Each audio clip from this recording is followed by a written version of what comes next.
Hello students, देखो concept of physics book में chapter है electric field and potential. Question जो है, क्वेश्चन नंबर बतला रहे हैं। क्वेश्चन नंबर है 40 है। क्वेश्चन नंबर हो गया 40। क्वेश्चन नंबर हो गया 40। देखो क्वेश्चन क्या कह रहा है, a rod of length L has a total charge capital Q distributed uniformly its length.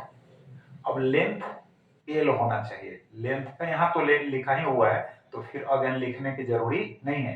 It is bent in the shape of a semi circle, find the magnitude of the electric field at the centre. कह रहा है कि एक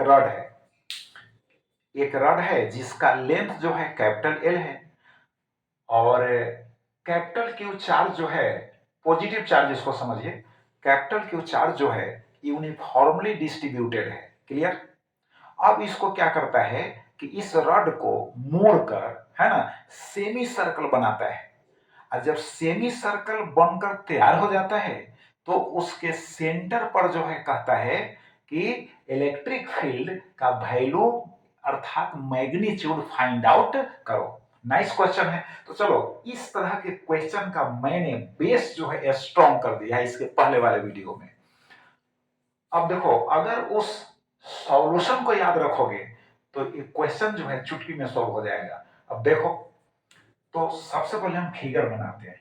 तो यहां पर solution जो होगा इसका, देखो फिगर बना दिए। अब फिगर बना दिए तो इसका सेंटर को लोकेट करेंगे। सेंटर लोकेट करेंगे तो एक एक्सिस लेंगे ऐसे। क्लियर हो गया।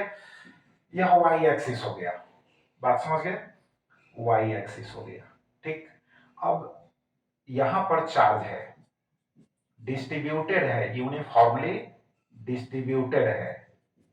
तो देखो टोटल जो चार्ज है वह टोटल चार्ज कितना है, यानी प्लस क्यू है। यानी टोटल जो चार्ज है, चार्ज जो है is equal to plus Q है। और लेंथ जो है, लेंथ कितना है, तो length is equal to capital L है। अब देखो इसमें लीनियर चार्ज डेंसिटी नहीं दिया हुआ है, क्वेश्चन में लीनियर चार्ज डेंसिटी लेमडा नहीं दिया हुआ है।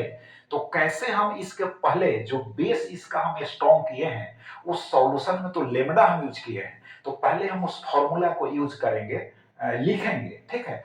अब देखो इसका रेडियस जो है, इसका रेडियस जो है, इसका रेडियस आर हो गया। क्वेश्चन में नहीं दिया हुआ, हम पुट कर रहे हैं, है ना। इसका रेडियस हो गया आर। क्लियर। अब देखो इसका जो इलेक्ट्रिक फील्ड इंटेंसिटी जो होगा, क्लियर हो रहा है फिगर से कि वाई एक्सिस के निगेटिव डायरेक्शन के अलोंग होगा। वाई एक्सिस के निगेटिव, है ना, डायरेक्शन के अलोंग होगा। तो निगेटिव डायरेक्शन के अलोंग होगा तो दिखा दिए हैं यहां पर इलेक्ट्रिक फील्ड ई। अब देखो हम जो बेस स्ट्रॉन्ग किए हैं इस तरह के क्वेश्चन का, वह क्या है सो समझ लो। E is equal to 2k lambda, अब बाई है आर। यहां पर भी हम रेडियस आर ही ले रहे हैं, यहां पर भी इस क्वेश्चन में आर ले रहे हैं। ठीक। और उसके बाद है साइन अल्फा बाई 2, यही है इलेक्ट्रिक फील्ड। यानी किसी भी आर्क के द्वारा जिसके ऊपर चार्ज जो है यूनिफॉर्मली डिस्ट्रीब्यूटेड है तो उसका इलेक्ट्रिक फील्ड, उसके कारण जो इलेक्ट्रिक फील्ड प्रोड्यूस होगा वह होगा E is equal to 2k lambda by R sine alpha by 2। Clear. इसको याद रखिए। जैसे आप समझो यहां लेमडा, तो लेमडा जो है क्या है, तो यहां पर तो लेमडा दिया नहीं है, तो यहां पर लेमडा जो होगा, यहां पर लेमडा होगा नाउ, यहां पर क्या होगा लेमडा, इसको यूज करना है, हम लिख देते हैं यूज, है ना, यूज इट, इसको यूज करना है यार। तो now lambda is equal to क्या होगा, चार्ज, तो चार्ज हो गया क्यू और लेंथ हो गया एल। चूंकि लेंथ तो दिया हुआ है और चार्ज क्यू दिया हुआ है तो यहां लेमडा का वैल्यू इस क्वेश्चन में क्या होगा, चार्ज बाई लेंथ। क्लियर हो गया, इसमें कोई डाउट नहीं। तो लेमडा इज इक्वल टू हो गया क्यू बाई एल। अब सवाल है कि रेडियस हम आर पुट किए हैं तो फिर यहाँ रेडियस के जगह पर एल के टर्म में हमको कन्वर्ट करना होगा ना। तो देखो जो लेंथ होगा यहां से यहां तक लेंथ जो है एल है, बट जब सेमी सर्कुलर आर्क के फॉर्म में जब ये बन गया तब इसका लंबाई अब क्या होगा तो पाई आर होगा, क्योंकि पूरे सर्किल के सरकमफ्रेंस का लेंथ होता है 2 पाई आर, लेकिन ये तो आधा ही है तो इसलिए पाई आर होगा। अब होगा क्या होगा कि पाई आर जो होगा इज इक्वल टू हो जाएगा एल, और जब पाई आर एल को ना पाई आर में कन्वर्ट किया गया है तो pi r is equal to L, तो therefore r is equal to हो जाएगा एल बाई पाई। तो हम रेडियस तो हम अपने से ना पुट किए हैं जी, तो इसको एल के फॉर्म में हम कन्वर्ट कर दिए। अब देखो, अब उसके बाद क्या करना है कि यहां पर एंगल जो सबटेंड होगा वह 180 डिग्री होगा। यहां आपको समझ में आ रहा है, तो 180 डिग्री होगा तो अल्फा इज इक्वल टू हो जाएगा 180 डिग्री, तो साइन अल्फा बाई 2 जो होगा इज इक्वल टू कितना हो जाएगा साइन 90 डिग्री हो जाएगा, और साइन 90 डिग्री का वैल्यू होगा 1। अब समझ गए? तो अब देयरफॉर यहां पर पुट करते हैं, चलो देखते हैं। अब E बराबर कितना होगा तो E इज इक्वल टू 2 को रहने दो, K को रहने दो। अब लेमडा के जगह पर यहाँ देख रहे हो Q बाई एल हो गया, क्लियर। और साइन अल्फा बाई 2 जो है उसका वैल्यू 1 हो गया, तो इंटू 1 हो गया। और नीचे जो है R है तो R के जगह पर देखो एल बाई कितना हो गया पाई हो गया। तो अब देखो यहाँ पर 1 से मल्टीप्लाई करने पर कोई चेंज नहीं, पाई ऊपर लिखा जाएगा तो 2, अब पाई होगा के होगा क्यू, अब बाई हो जाएगा एल स्क्वायर। तो इलेक्ट्रिक फील्ड इंटेंसिटी जो होगा हम इजीली फाइंड आउट कर लिए। बट अब समझो, अगर आंसर में के जगह पर 1/4 पाई एप्सिलॉन नॉट यूज किया हुआ है तो भी यूज कर देते हैं, तो देख लो।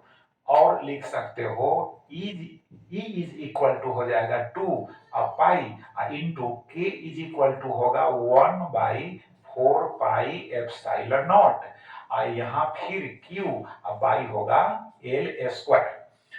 तो अब क्या होगा देखो, अब देखो यहाँ पर पाई पाई कैंसिल हो जाएगा, पाई पाई क्या होगा कैंसिल हो जाएगा, 2 2 जा 4 हो जाएगा, यानी 2 दूना 4, तो हो जाएगा 1 बाई होगा 2 एप्सिलॉन नॉट और इनटू हो जाएगा q by L square. q by क्या होगा एल स्क्वायर। तो इलेक्ट्रिक फील्ड इंटेंसिटी का वैल्यू जो है फाइनल हम लोग प्राप्त कर लिए, 1 बाई होगा 2 एप्सिलॉन नॉट q अपॉन होगा एल स्क्वायर। करेक्ट निकल गया। तो यह जो फॉर्मूला है, अब ये फॉर्मूला समझो, सॉल्यूशन और फॉर्मूला हो गया, इसको याद रखोगे तो इजीली फाइंड आउट कर लिए कि नहीं। हमको इंटीग्रेशन इसमें करना तो नहीं पड़ा, तो इंटीग्रेशन से भी बच गए, नहीं परेशानी से बच गए और वैल्यू भी निकाल ली। अगर डायरेक्शन सहित पूछता है यानी वेक्टर फॉर्म में अगर इसको लिखा जाए, इसके आंसर को वेक्टर फॉर्म में लिखा जाए तो लिख सकते हैं vector E is equal to, देखो लिखने का स्टाइल बता रहे हैं, 2 epsilon nought q by L square. और देखो y एक्सिस के निगेटिव डायरेक्शन के along total electric field intensity show हो रहा है, तो यहाँ आप लिखिए, यहाँ माइनस पुट कर दीजिए, माइनस यहाँ पर कैप जे हो जाएगा, कैप जे। तो डायरेक्शन के साथ अगर वेक्टर फॉर्म में लिखना हो तो ऐसे लिख सकते हैं, अदरवाइज चूंकि क्वेश्चन डिमांड किया है मैग्नीट्यूड केवल वैल्यू, तो वैल्यू यही होगा, क्लियर। तो चलो रिवाइज करो, थैंक यू वेरी मच।